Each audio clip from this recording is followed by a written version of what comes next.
जय श्री कृष्णा एवरीवन। आज हम बात करते हैं शुक्र ग्रह की। शुक्र ग्रह का जब प्लेसमेंट फर्स्ट हाउस में होता है कन्या लगन की कुंडली में, तो उसका क्या फल होता है ये समझेंगे। सबसे पहले शुक्र ग्रह के बारे में जानेंगे। शुक्र ग्रह से हम क्या रिलेट करके देखते हैं। उसके बाद प्रथम भाव के बारे में समझेंगे कि प्रथम भाव से हम क्या रिलेट करके देखते हैं। उसके बाद जानेंगे कि शुक्र ग्रह का कन्या लगन में क्या फल होता है। इस तरह से अगर हम बात करें शुक्र ग्रह की, तो ये एक रजोगुणी ग्रह है। रजोगुणी जिस प्रकार से 3 तरह के गुण होते हैं, सत्व, रजस और तमस। तो सत्व गुण से प्योरिटी, सिंप्लिसिटी देखी जाती है। तमस से दुख, सारे अंधकार और हिंसा और इस तरह के देखा जाता है। वहीं पे रजस गुण से मटेरियलिस्टिक लाइफ़स्टाइल देखी जाती है, एक राजाओं की तरह जीने का अंदाज़। तो शुक्र एक रजोगुणी ग्रह है, तो वो वैभव विलासिता से संबंधित ग्रह है। तो इस तरह से ये जल तत्व ग्रह है, जल तत्व प्रधान ग्रह है, स्त्री जाति का ग्रह है और ये इनकी राशियाँ होती है वृषभ और तुला। वहीं पे अगर हम बात करें तो कन्या राशि में ये नीच के हो जाते हैं और मीन राशि में ये उच्च के हो जाते हैं। इसी तरह से अगर हम जानें कि बुध और शनि ग्रह जो है इनके मित्र ग्रह होते हैं, सूर्य और चंद्रमा ग्रह इनके शत्रु ग्रह माने जाते हैं। वहीं पे मंगल और गुरु ग्रह जो हैं वो न्यूट्रल है, यानी कि सम है, ना ही शत्रु ना ही मित्र। तो इस तरह से हमने देखा शुक्र ग्रह के बारे में। और जाने तो ये किनके कारक होते हैं, ये वैभव विलासिता का कारक होते हैं। ये आकर्षकता देते हैं जातक और जातिका में, आकर्षकता देते हैं। और ये जो सुंदर वस्त्र है, आभूषण है, उनके कारक माने जाते हैं। व्यापार जो सफल हो, जिसमें प्रॉफिट हो रहा हो, लाभ हो रहा हो बहुत ज़्यादा, वो व्यापार शुक्र ग्रह से संबंधित है। और बात करें तो जो व्यापार कपड़ों से संबंधित हो, जो व्यापार ये जो सौंदर्य प्रसाधन सामग्री होती है उनसे संबंधित हो, इन सब से रिलेटेड है। ज्वेलरी, आर्टिफिशियल ज्वेलरी या फिर सोने चांदी से संबंधित जो कार्य होते हैं, व्यापार होते हैं, वो सब शुक्र ग्रह के अंतर्गत आते हैं। वहीं पे बात करें वाहन की, तो जो पहले के ज़माने में वाहन हुआ करते थे, घोड़े, हाथी और पालकी, वो सब वाहन शुक्र ग्रह से संबंधित थे। अभी आजकल जो व्हीकल है, मोटर व्हीकल शनि से संबंधित, इलेक्ट्रिक व्हीकल राहु से संबंधित, बट उनसे भी रिलेट करके देखा जाता है।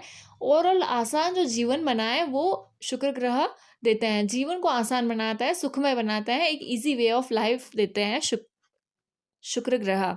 तो इसी तरह से अगर हम बात करें तो ये फर्टिलिटी से संबंधित जो चीज़ें हैं वो देखी जाती है, भोग विलास देखा जाता है, सांसारिक सुख देखा जाता है, ये सब चीज़ें देखी जाती है। वहीं पे संगीत, कला और जो मनोरंजक व्यवसाय है, मनोरंजन संबंधी चीज़ें हैं, वो भी शुक्र ग्रह से देखी जाती है।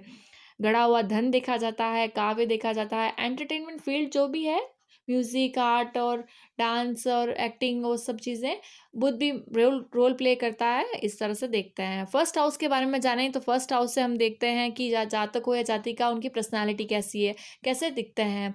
जातक हो या जातिका, उनका वर्ण, आकृति, कद, काठी, शरीर, रूप, रंग, उसके अलावा ना सिर्फ ये बल्कि स्वभाव कैसा है वो भी फर्स्ट हाउस से देखा जाता है। Overall psychological attributes, physical attributes, वो सब देखा जाता है। जातक का समाज में क्या स्टेटस है, क्या प्रतिष्ठा है, विवेक शक्ति, पेशेंस लेवल और मान सम्मान, यश और इस तरह से मस्तिष्क का विचार भी प्रथम भाव से किया जाता है। इस तरह से अगर हम बात करें कि कन्या लगन में शुक्र का क्या प्रभाव होगा, तो वो समझते हैं। कन्या लगन जो है वो एक प्रैक्टिकल है, होते हैं कन्या लगन वाले। डुअलिटी, द्विस्वभाव लगन है। और ये जो हैं वो भावनात्मक रूप से नहीं सोचते हैं, बहुत ज़्यादा प्रैक्टिकल होते हैं। हमेशा अपना फ़ायदा, नुकसान, बिज़नेस माइंडेड, मैनेजमेंट स्किल्स होती है। इसी तरह से अगर हम बात करें तो अगर चंद्रमा का प्लेसमेंट मीन राशि, वृश्चिक राशि या कर्क राशि यानी कि जल तत्व राशियों में हुआ, तो ये थोड़ा भावनात्मक रूप से होता है इनके अंदर इफ़ेक्ट, वरना ये 100% 90% ये प्रैक्टिकल ही होते हैं। तो इस तरह से ये प्रैक्टिकल ज़्यादा देखा जाता है इनके विचारों में। शुक्र ग्रह का यहाँ पे होना, बुध की राशि में होना, कन्या की राशि में होना नीच का माना जाता है। लेकिन ये लग्न में केंद्र में है, तो इस तरह से ये नीच राजयोग होता है। क्योंकि यहाँ पे जो शुक्र की राशियाँ हैं 2 होती है, एक तो वृषभ राशि होती है और एक तुला राशि है। तो वृषभ राशि के स्वामी होकर के, यानी कि नवमेश, नवम भाव में वृषभ राशि आ रही है, नवमेश होकर के लग्न में बैठे हैं और एक धनेश होकर के द्वितीय भाव के स्वामी होकर के लग्न में बैठे हैं।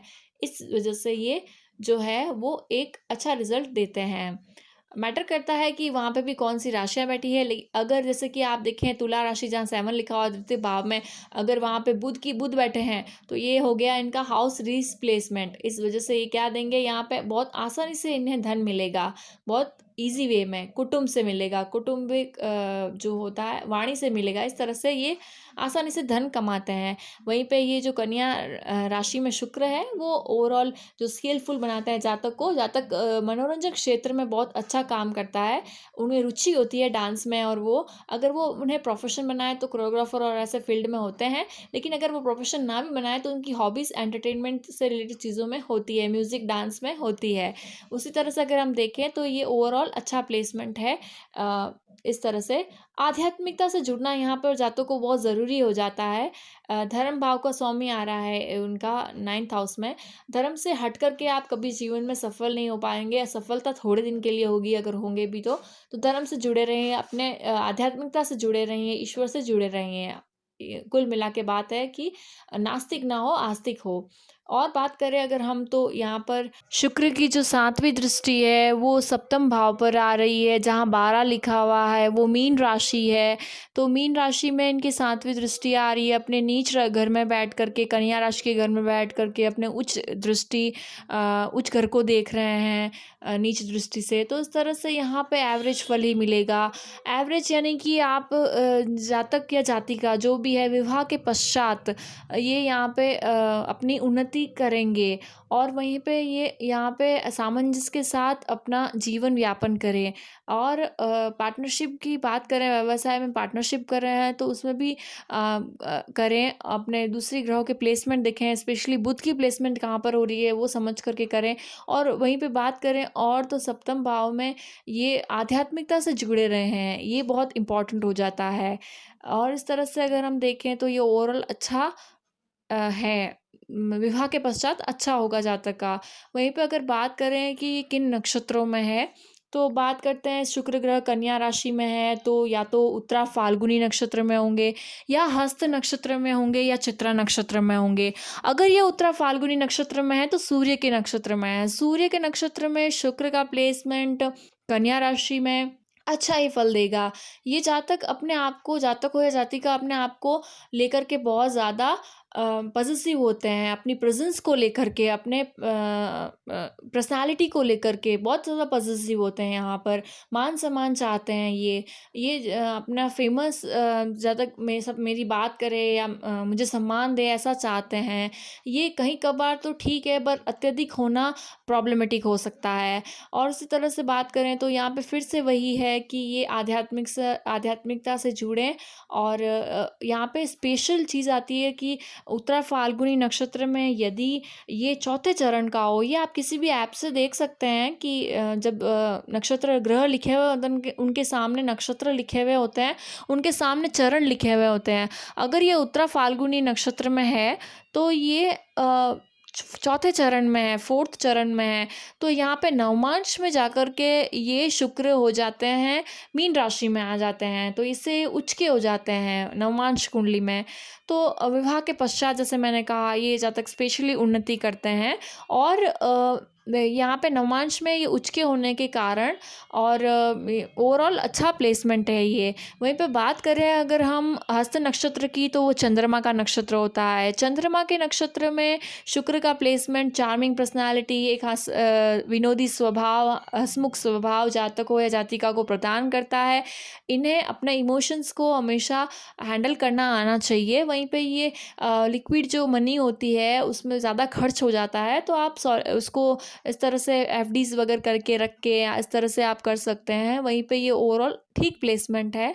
भावनात्मक रूप से ज़्यादा फैसले ना लें, सोच समझ कर लें, अगर चंद्रमा यहाँ पर जल तत्व राशियों में हो तो। इस तरह से अगर बात करें चित्रा नक्षत्र की, तो चित्रा नक्षत्र में ये जो नक्षत्र है मंगल का नक्षत्र होता है, और यहाँ पर शुक्र का प्लेसमेंट